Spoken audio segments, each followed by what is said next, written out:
একটা গ্রামে থাকতো পটল ও চিংড়ি। কালো জামাটা হলো পটল আর সবুজ জামাটা চিংড়ি।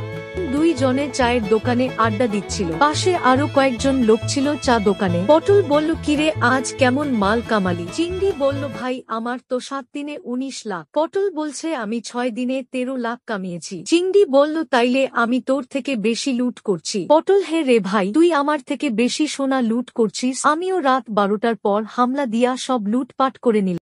এর কথা শুনে পাশের লোকজন একত্রিত হয়ে বলল, এরা ডাকাত, রাতে মানুষের ঘরে ঢুকে অন্যের সোনা গয়না ডাকাতি করে। চিংড়ি তখন বলে উঠল, আরে দাদা, পুরো কথাটা তো শোনেন। সবাই বলে উঠল, কোন কথা নাই, ওই ওদের মার আগে। তারপর শুরু হলো বেদম মার।